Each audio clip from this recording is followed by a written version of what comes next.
ನಾವು ಆತನನ್ನು ದೇವರು ಎಂದು ಕರೆಯುತ್ತೇವೆ, ನಾವು ಆತನನ್ನು ಕರ್ತನು ಎಂದು ಕರೆಯುತ್ತೇವೆ.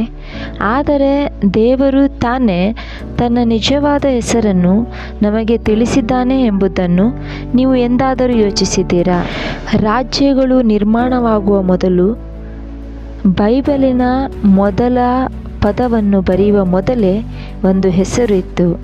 ಆ ಹೆಸರು ಮನುಷ್ಯರಿಂದ ಕೊಡಲ್ಪಟ್ಟಿದ್ದಲ್ಲ. ದೇವರು ತಾನೇ ತನ್ನನ್ನು ಆ ಹೆಸರಿನಿಂದ ತನ್ನ ಪ್ರಜೆಗೆ ಪ್ರಕಟಿಸಿಕೊಂಡನು. ಆ ಹೆಸರು ಅತಿ ಪರಿಶುದ್ಧವಾಗಿತ್ತು. ಆದುದರಿಂದ ಆತನ ಜನರು ಆ ಹೆಸರನ್ನು ಉಚ್ಚರಿಸಲು ಕೂಡ ಭಯಪಡುತ್ತಿದ್ದರು. ಆ ಹೆಸರೇ ಯಾವೆ. ಈ ಯಾವೆ ಎಂಬ ಹೆಸರು ಕೇವಲ ಇತರ ಹೆಸರಿನಂತೆ ಅಲ್ಲ. ಈ ಯಾವೆ ಇದು ಒಂದು ವಾಗ್ದಾನ. ಯಾವೆ ಇದು ಒಂದು ಸಂಬಂಧ. ಆತನ ಮಕ್ಕಳಾಗಿರುವ ನಾವೆಲ್ಲರೂ ಈ ಹೆಸರನ್ನು ಕೇಳಿದಾಗ, ಈ ಹೆಸರನ್ನು ಉಚ್ಚರಿಸಿದಾಗ ಮತ್ತು ಈ ಹೆಸರಿನ ಅರ್ಥವನ್ನು ತಿಳಿದುಕೊಂಡಾಗ ನಮ್ಮ ನಂಬಿಕೆ ಇನ್ನೂ ಬಲಗೊಳ್ಳುವುದು. ಹಾಗಾದರೆ ಬನ್ನಿ, ಇವತ್ತು ನಾವು ಯಾವೆ, ಈ ಹೆಸರು ಎಲ್ಲಿಂದ ಬಂತು ಮತ್ತು ಇದರ ಅರ್ಥವೇನು, ಯೇಸು ಕ್ರಿಸ್ತನೊಂದಿಗೆ ಈ ಹೆಸರಿನ ಸಂಬಂಧವೇನು ಮತ್ತು ಈ ಹೆಸರಿನಲ್ಲಿ ನಮಗಿರುವ ಆಶೀರ್ವಾದಗಳೇನು ಎಂದು ನಾವು ತಿಳಿದುಕೊಳ್ಳೋಣ.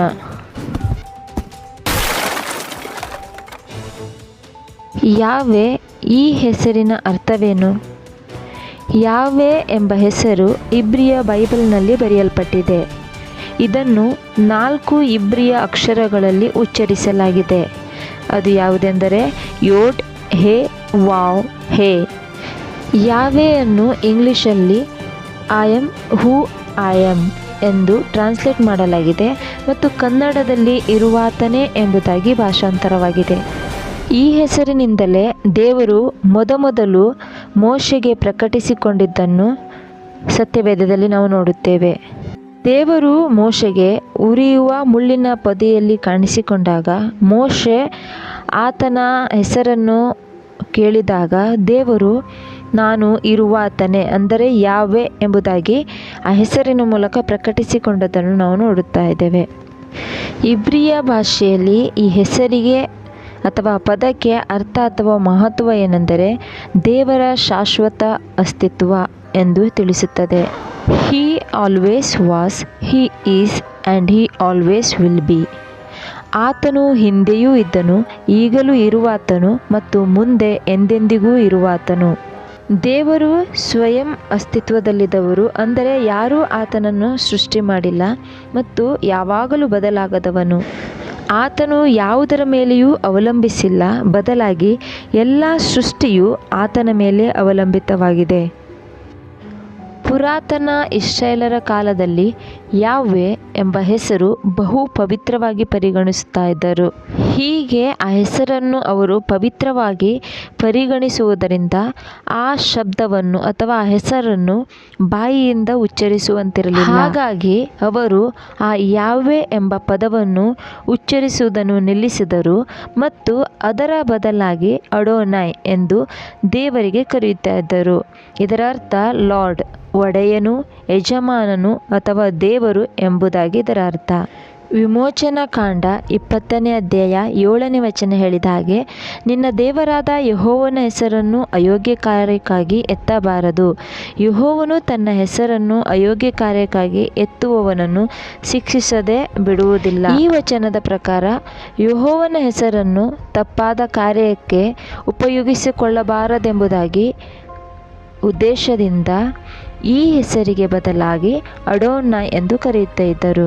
ನಂತರದ ದಿನದಲ್ಲಿ ಯಾವಾಗ ಈ ಇಬ್ರಿಯ ಬೈಬಲ್ ಗ್ರೀಕಿಗೆ ಭಾಷಾಂತರವಾಗುತ್ತದೋ ಆಗ ಈ ಯಾವೆ ಎಂಬ ಪದಕ್ಕೆ ಕೈರಿಯೋಸ್ ಎಂಬ ಪದದಲ್ಲಿ ಭಾಷಾಂತರವಾಯಿತು. ನಂತರ ಅದರ ಮೂಲಕ ಇಂಗ್ಲಿಷಲ್ಲಿ ಭಾಷಾಂತರ ಮಾಡುವಾಗ ಆ ಶಬ್ದಕ್ಕೆ ಲಾರ್ಡ್ ಎಂದು ಎಲ್ಲ ಕ್ಯಾಪಿಟಲ್ ಲೆಟರ್ಸಲ್ಲಿ ಭಾಷಾಂತರ ಮಾಡಲಾಯಿತು ಮತ್ತು ಕನ್ನಡದಲ್ಲಿ ಇದನ್ನು ಯೆಹೋವನು ಎಂದು ಭಾಷಾಂತರ ಮಾಡಲಾಯಿತು. ಸ್ಕ್ರೈಬ್ಸ್ ಮತ್ತು ಲೇಖಕರು ಯಾವೆ ಹೆಸರನ್ನು ಬರೆಯಬೇಕೆಂದರೆ ಅದಕ್ಕಿಂತ ಮೊದಲು ತಮ್ಮನ್ನೇ ತಾವು ಶುದ್ಧೀಕರಿಸಿಕೊಳ್ಳಬೇಕಾಗಿತ್ತು. ಆದುದರಿಂದ ಎಲ್ಲ ಇಂಗ್ಲಿಷ್ ಬೈಬಲ್ನಲ್ಲಿ ಯಾವೆಗೆ ಬದಲಾಗಿ ಲಾರ್ಡ್ ಎಂದು ಎಲ್ಲ ಕ್ಯಾಪಿಟಲ್ ಲೆಟರ್ಸಲ್ಲಿ ಬರೆಯಲ್ಪಟ್ಟಿದೆ. ಇದು ಒಂದು ಭಯಭಕ್ತಿಯಿಂದ ಕೂಡಿತ್ತೇ ಹೊರತು ಯಾವುದೇ ಒಂದು ತಪ್ಪಾದ ನಂಬಿಕೆಯಾಗಿರಲಿಲ್ಲ. ಕೀರ್ತನೆ 111:9 ಹೇಳುತ್ತದೆ, ಆತನ ನಾಮವು ಪರಿಶುದ್ಧವೂ ಭಯಂಕರವೂ ಆಗಿದೆ. ಆದಿಕಾಂಡ 12ನೇ ಅಧ್ಯಾಯದಲ್ಲಿ ನೋಡುವುದಾದರೆ, ದೇವರು ಅಬ್ರಹಾಮನನ್ನು ಕರೆದು ಆತನನ್ನು ದೊಡ್ಡ ಜನಾಂಗವನ್ನಾಗಿ ಮಾಡುವಂತೆ ಆಶೀರ್ವದಿಸಿದನು ಮತ್ತು ಎಲ್ಲ ಕುಲದವರಿಗೂ ಅಬ್ರಹಾಮನನ್ನು ಆಶೀರ್ವಾದ ನಿಧಿಯನ್ನಾಗಿ ಮಾಡುತ್ತೇನೆಂಬುದಾಗಿ ಅಬ್ರಹಾಮನೊಂದಿಗೆ ಒಡಂಬಡಿಕೆಯನ್ನು ಮಾಡಿಕೊಂಡದ್ದನ್ನು ನಾವು ನೋಡುತ್ತೇವೆ. ವಿಮೋಚನಾ ಕಾಂಡದಲ್ಲಿ ಮೋಶೆಗೆ ತನ್ನ ಹೆಸರನ್ನು ಪ್ರಕಟಿಸಿ ಮತ್ತು ಆತನನ್ನು ಐಗುಪ್ತದಿಂದ ಇಸ್ರಾಯೇಲರನ್ನು ಬಿಡಿಸುವುದಕ್ಕಾಗಿ ನಾಯಕನಾಗಿ ಆರಿಸಿಕೊಂಡನು. 2 ಸಾಮುವೇಲ 7ರಲ್ಲಿ ನೋಡಿದಾಗ, ದಾವೀದನಿಗೆ ನಿನ್ನ ರಾಜ್ಯವು ಎಂದಿಗೂ ಬಿದ್ದು ಹೋಗುವುದಿಲ್ಲ ಎಂದು ವಾಗ್ದಾನ ಮಾಡಿ ಒಡಂಬಡಿಕೆ ಮಾಡಿಕೊಂಡನು. ಆತನು ತಾನು ಒಡಂಬಡಿಕೆ ಮಾಡಿದಂತೆ ಇಸ್ರಾಯೇಲರ ಜೊತೆಯಲ್ಲೇ ಇದ್ದನು. ಅಗ್ನಿಸ್ತಂಭವಾಗಿಯೂ ಮೇಘಸ್ತಂಭವಾಗಿಯೂ ಮಂಜೂಷದಲ್ಲಿಯೂ ಅತಿ ಪರಿಶುದ್ಧ ಸ್ಥಳದಲ್ಲಿಯೂ ಹೀಗೆ ಅವರ ಜೊತೆಯಲ್ಲೇ ಇದ್ದನು ಮತ್ತು ಅವರನ್ನು ನಡೆಸುತ್ತಾ ಬಂದನು. ವಿಮೋಚನೆ ಕಾಂಡ 34ನೇ ಅಧ್ಯಾಯ 6ರಿಂದ 7ನೇ ವಚನ ಯಾವ್ವೆ ಬಗ್ಗೆ ಚೆನ್ನಾಗಿ ವಿವರ ಕೊಡುತ್ತದೆ. ಯೆಹೋವ ಕನಿಕರವೂ ದಯೆಯೂ ಉಳ್ಳ ದೇವರು, ದೀರ್ಘಶಾಂತನು, ಪ್ರೀತಿಯೂ ನಂಬಿಕೆಯೂ ಉಳ್ಳವನು, ಸಾವಿರಾರು ತಲೆಗಳವರೆಗೂ ದಯ ತೋರಿಸುವನು. ಇದೇ ಯಾವ್ವೆ.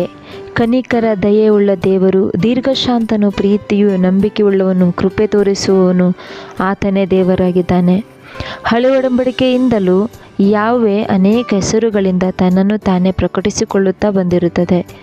ಪ್ರತಿಯೊಂದು ಹೆಸರು ದೇವರ ಸ್ವಭಾವವನ್ನು, ವಿಭಿನ್ನ ಅಂಶವನ್ನು ತೋರಿಸುತ್ತದೆ. ಯೆಹೋವ ಈರೆ, ದೇವರು ಒದಗಿಸುತ್ತಾನೆ. ಯೆಹೋವ ರಾಫಾ, ದೇವರು ಗುಣಪಡಿಸುತ್ತಾನೆ. ಯೆಹೋವ ನಿಸಿ, ದೇವರು ನಮ್ಮ ಜಯಧ್ವಜ. ಯೆಹೋವ ಶಾಲೋಮ್, ಆತನು ಸಮಾಧಾನದ ಪ್ರಭು. ಯೆಹೋವ ರುವಾ, ಯೆಹೋವನು ನನಗೆ ಕುರುಬನು. ಯೆಹೋವ ಸಿದ್ಕೇನ್, ಯೆಹೋವನು ನಮ್ಮ ನೀತಿ. ಪ್ರತಿಯೊಂದು ಹೆಸರು ಆತನಲ್ಲಿ ಭರವಸವಿಡುವುದಕ್ಕೆ, ಆತನಲ್ಲಿ ವಿಶ್ರಮಿಸಿಕೊಳ್ಳಲು ಮತ್ತು ಆತನಲ್ಲಿ ನಿರೀಕ್ಷೆಯನ್ನು ಹೊಂದುವುದಕ್ಕೆ ಆಹ್ವಾನವನ್ನು ಮತ್ತು ಕರೆಯುವಿಕೆಯನ್ನು ನೀಡುತ್ತದೆ. ಹಳೆ ಒಡಂಬಡಿಕೆಯಲ್ಲಿದ್ದ ಅದೇ ಯಾವ್ವೆ ಹೊಸ ಒಡಂಬಡಿಕೆಯಲ್ಲಿಯೂ ತನ್ನ ಜನರನ್ನು ನಡೆಸುತ್ತಾ ಬಂದದನ್ನು ನಾವು ನೋಡುತ್ತಾ ಇದ್ದೇವೆ. ಆ ಹೆಸರೇ ಯೇಸು. ಯಾವ್ವೆ ಇನ್ ಫ್ಲೆಶ್, ಯಾವ್ವೆ ನರವತಾರದಲ್ಲಿ. ಹೊಸ ಒಡಂಬಡಿಕೆಯಲ್ಲಿ ಏನೋ ಒಂದು ಆಶ್ಚರ್ಯ ಸಂಗತಿಗಳು ನಡೆಯುತ್ತಾ ಇದೆ. ಈಗ ನಜರೇತಿನ ಯೇಸು ಯಾರು ಎಂದಿಗೂ ಹೇಳದ ಮತ್ತು ಮಾತನಾಡದ ವಿಷಯಗಳನ್ನು ಹೇಳಲು ಪ್ರಾರಂಭಿಸುತ್ತಾನೆ. ಯೋಹಾನ ಬರೆದ ಸುವಾರ್ತೆ 8ನೇ ಅಧ್ಯಾಯ 58ರಲ್ಲಿ, ಅಬ್ರಹಾಮನು ಹುಟ್ಟುವುದಕ್ಕಿಂತ ಮುಂಚಿನಿಂದಲೂ ನಾನು ಇದ್ದೇನೆ. ಅಲ್ಲಿರುವ ಜನರು ಆತನು ದೇವರಾದ ಯೆಹೋವನೊಂದಿಗೆ ತನ್ನನ್ನು ತಾನು ಗುರುತಿಸಿಕೊಳ್ಳುತ್ತಾನೆ ಮತ್ತು ಯಾವ್ವೆ ಹೆಸರನ್ನು ಉಚ್ಚರಿಸುತ್ತಿದ್ದಾನೆ ಎಂದು ಕಲ್ಲನ್ನು ಹೊಡೆಯುವುದಕ್ಕೆ ಮತ್ತು ಕೊಲ್ಲುವುದಕ್ಕೆ ಪ್ರಯತ್ನಿಸುತ್ತಾರೆ. ಯೋಹಾನ ಬರೆದ ಸುವಾರ್ತೆಯಲ್ಲಿ ನಾವೆಲ್ಲರೂ ಓದಿದ ಹಾಗೆ 7 ಸಾರಿ ಯೇಸು ನಾನೇ ಎಂಬ ಹೇಳಿಕೆಯನ್ನು ಕೊಟ್ಟಿರುವುದನ್ನು ನಾವು ನೋಡುತ್ತಾ ಇದ್ದೇವೆ. ಈ ನಾನೇ ಎಂಬ ಹೇಳಿಕೆಯು ಯಾವ್ವೆಯನ್ನು ಪ್ರತಿಧ್ವನಿಸುತ್ತದೆ. ನಾನೇ ಜೀವದ ರೊಟ್ಟಿ, ನಾನೇ ಲೋಕಕ್ಕೆ ಬೆಳಕು, ನಾನೇ ನಿಜವಾದ ಬಾಗಿಲು, ನಾನೇ ಒಳ್ಳೆ ಕುರುಬ, ನಾನೇ ಪುನರುತ್ಥಾನವೂ ಜೀವವೂ ಆಗಿದ್ದೇನೆ, ನಾನೇ ಮಾರ್ಗವೂ ಸತ್ಯವೂ ಜೀವವೂ ಆಗಿದ್ದೇನೆ, ನಾನೇ ನಿಜವಾದ ದ್ರಾಕ್ಷೆ ಬಳ್ಳಿ. ಹಳೆ ಒಡಂಬಡಿಕೆಯಲ್ಲಿ ಮೋಶೆಗೆ ನಾನೇ ಎಂಬ ಹೆಸರಿನಿಂದ ಗುರುತಿಸಿಕೊಂಡ ಅದೇ ಯಾವ್ವೆ ಹೊಸ ಒಡಂಬಡಿಕೆಯಲ್ಲಿಯೂ ಕೂಡ ತನ್ನ ಪ್ರಜೆಗಳಿಗೆ ನಾನೇ ಎಂಬುದಾಗಿ ಅನೇಕ ಸಾರಿ ಎಚ್ಚರಿಸಿ ತಿಳಿಸಿದ್ದನ್ನು ನೋಡುತ್ತಾ ಇದ್ದೇವೆ. ಇಲ್ಲಿ ನಾವು ಗಮನಿಸಬೇಕಾದ ವಿಷಯವೇನೆಂದರೆ, ಯೇಸು ಕೇವಲ ಯಾವ್ವೆ ಪರವಾಗಿ ಮಾತನಾಡಲಿಲ್ಲ, ಆತನೇ ಯಾವ್ವೆ. ವಾಕ್ಯವು ನರವತಾರ ಎತ್ತಿತ್ತು ಎಂಬುದಾಗಿ ಯೋಹಾನ ಬರೆದ ಸುವಾರ್ತೆ 1ನೇ ಅಧ್ಯಾಯ 1ರಿಂದ 4ನೇ ವಚನ ಓದುವಾಗ ನಮಗೆ ತಿಳಿಯುತ್ತದೆ. ಕೊಲೊಸ್ಸೆಯವರಿಗೆ ಬರೆದ ಪತ್ರಿಕೆ 1ನೇ ಅಧ್ಯಾಯ 15ನೇ ವಚನ ಹೀಗೆ ಹೇಳುತ್ತದೆ, ಆತನು ಅದೃಶ್ಯನಾದ ದೇವರ ಪ್ರತಿರೂಪನೂ ಸೃಷ್ಟಿಗಲ್ಲ ಜ್ಯೇಷ್ಠಪುತ್ರನ ಸ್ಥಾನ ಹೊಂದಿದವನೂ ಆಗಿದ್ದಾನೆ. ಆತನು ಎಲ್ಲಕ್ಕೂ ಮೊದಲು ಇದ್ದವನು, ಆತನು ಸಮಸ್ತಕ್ಕೂ ಆಧಾರಭೂತನು. ಮತ್ತು ಪ್ರಕಟಣೆ ಗ್ರಂಥವು ಇನ್ನೂ ಇದರ ಸ್ಪಷ್ಟತೆಯನ್ನು ಬಲಪಡಿಸುತ್ತದೆ. ಪ್ರಕಟಣೆ 1:8 ನಾನು ಆದಿಯೂ ಅಂತ್ಯವೂ ವರ್ತಮಾನ ಭೂತ ಭವಿಷ್ಯತ್ ಕಾಲಗಳಲ್ಲಿ ಇರುವವನೂ ಸರ್ವಶಕ್ತನೂ ಆಗಿದ್ದೇನೆ ಎಂದು ದೇವರಾದ ಕರ್ತನು ಹೇಳುತ್ತಾನೆ. ಮತ್ತು ಯೆಶಾಯನ ಬರೆದ ಪ್ರವಾದನೆ ಗ್ರಂಥ 44ನೇ ಅಧ್ಯಾಯ 6ನೇ ವಚನದಲ್ಲಿ ನಾನೇ ಆದಿಯೂ ಅಂತ್ಯವೂ ಆಗಿದ್ದೇನೆಂಬುದಾಗಿ ವಿವರಿಸುತ್ತದೆ. ಇಲ್ಲಿ ಯೇಸುವನ್ನು ಯೆಹೋವನ ಹಾಗೆ ಆದಿಯೂ ಅಂತ್ಯವೂ ಎಂದು ವಿವರಿಸಲಾಗಿದೆ. ಮತ್ತು ಪ್ರಕಟಣೆ 1ನೇ ಅಧ್ಯಾಯ 17-18ರಲ್ಲಿ ನಾನು ಮೊದಲನೆಯವನು ಕಡೆಯವನು ಸದಾ ಜೀವಿಸುವನೂ ಆಗಿದ್ದೇನೆ, ಸತ್ತವನಾದೆನು ಮತ್ತು ಇಗೋ ಯುಗಾಂತರಗಳಲ್ಲಿಯೂ ಬದುಕುವನಾಗಿದ್ದೇನೆ, ಮರಣದ ಮತ್ತು ಪಾತಾಳದ ಬೀಗದ ಕೈಗಳು ನನ್ನಲ್ಲಿವೆ. ಕೆಂಪು ಸಮುದ್ರವನ್ನು ವಿಭಾಗ ಮಾಡಿ ವೈರಿಗಳನ್ನು ನಾಶ ಮಾಡಿದಂಥ ಅದೇ ಯಾಹ್ವೆ ಇಂದಿಗೂ ನಿನ್ನ ಜೊತೆಯಲ್ಲಿದ್ದಾನೆ. ಯೆಶಾಯನ ಬರೆದ ಪ್ರವಾದನೆ ಗ್ರಂಥ 41ನೇ ಅಧ್ಯಾಯ 10ನೇ ವಚನ ಹೀಗೆ ಹೇಳುತ್ತದೆ, ನೀನಂತೂ ಹೆದರಬೇಡ, ನಾನೇ ನಿನ್ನೊಂದಿಗಿದ್ದೇನೆ. ಆತನು ಬದಲಾಗಿಲ್ಲ. ಆತನು ಇಂದಿಗೂ ಒದಗಿಸುತ್ತಾನೆ, ಇಂದಿಗೂ ಗುಣಪಡಿಸುತ್ತಾನೆ, ಇಂದಿಗೂ ನಿನಗೆ ಮಾರ್ಗವನ್ನು ತೋರುತ್ತಾನೆ, ರಕ್ಷಣೆ ಕೊಡುತ್ತಾನೆ ಮತ್ತು ನಿನ್ನನ್ನು ಕಾಪಾಡುತ್ತಾನೆ. ರೋಮಾಪುರದವರಿಗೆ ಬರೆದ ಪತ್ರಿಕೆ 10:13 ಹೇಳಿದ ಹಾಗೆ ಕರ್ತನ ನಾಮವನ್ನು ಹೇಳಿಕೊಳ್ಳುವವರಿಗೆಲ್ಲ ರಕ್ಷಣೆಯಾಗುವುದು. ಯಾವಾಗ ನಾವು ಯೇಸುವೆಂದು ಕರೆಯುತ್ತೇವೋ ನಾವು ಯಾಹ್ವೆ ಎಂದು ಕರೆದಂತೆ ಹಿಂದೆ ಇಂದು ಮುಂದೆಯೂ ಇರುವಾತನು. ಯಾಹ್ವೆ ಹಳೆ ಒಡಂಬಡಿಕೆಗೆ ಮಾತ್ರ ಸೀಮಿತವಾಗಿಲ್ಲ ಅಥವಾ ಆತನು ಮುಗಿದು ಹೋಗಲಿಲ್ಲ. ಆತನು ನಮ್ಮ ನಂಬಿಕೆಗೆ ಆಧಾರ, ನಮ್ಮ ಜೀವಿತಕ್ಕೆ ಮೂಲ. ಆತನು ಎಂದಿಗೂ ಬದಲಾಗದವನು. ಆತನೇ ಯೇಸು ಕ್ರಿಸ್ತನು ಶಿಲುಬೆಯನ್ನು ನಮಗೋಸ್ಕರ ಹೊತ್ತುಕೊಂಡು ನಮಗೋಸ್ಕರ ಆ ಶಿಲುಬೆ ಮೇಲೆ ಜಡಿಯಲ್ಪಟ್ಟು 3ನೇ ದಿನದಲ್ಲಿ ಎದ್ದನು. ಆತನೇ ಯಾಹ್ವೆ ಆಗಿದ್ದಾನೆ. ಆತನನ್ನು ನೀನು ಇಂದಿಗೂ ಅರಿಯದೇ ಇದ್ದರೆ ಆತನನ್ನು ಈ ದಿನ ಯೇಸುವೆ ನನ್ನ ಹೃದಯದಲ್ಲಿ ಬಾ, ನನಗೆ ರಕ್ಷಣೆ ಕೊಡು ಎಂಬುದಾಗಿ ಕೇಳೋದಾದರೆ ಆತನು ನಿನ್ನ ಹೃದಯದೊಳಗೆ ಬಂದು ನಿನಗೆ ಬೆಳಕಾಗಿ ಇರುವನು. ಒಂದು ವೇಳೆ ನೀವು ಆತನನ್ನು ಅರಿತಿದ್ದರೆ ಆತನನ್ನು ಇನ್ನೂ ಆಳವಾಗಿ ಆರಾಧಿಸಿರಿ. ಯಾಕೆಂದರೆ ಪ್ರಕಟಣೆ 4:8 ಹೇಳುತ್ತದೆ, ದೇವರಾದ ಕರ್ತನು ಪರಿಶುದ್ಧನು ಪರಿಶುದ್ಧನು ಪರಿಶುದ್ಧನು, ಆತನು ಸರ್ವಶಕ್ತನು, ವರ್ತಮಾನ ಭೂತ ಭವಿಷ್ಯತ್ ಕಾಲಗಳಲ್ಲಿರುವಂತನು ಎಂದು ಹೇಳುತ್ತದೆ. ಆದ್ದರಿಂದ ಆ ಯಾಹ್ವೆಯನ್ನು ಯಾವುದೋ ಒಂದು ಉಪಯೋಗಕ್ಕೋಸ್ಕರ ಆರಾಧಿಸದೆ ಹೃದಯಪೂರ್ವಕವಾಗಿ ನಮ್ಮನ್ನೇ ನಾವು ಸಮರ್ಪಿಸಿಕೊಂಡು ಆತನ ಮಕ್ಕಳಾಗಿ ಆತನ ಸನ್ನಿಧಿಯಲ್ಲಿದ್ದು ಆತನನ್ನು ಆರಾಧಿಸೋಣ. ಆಮೆನ್.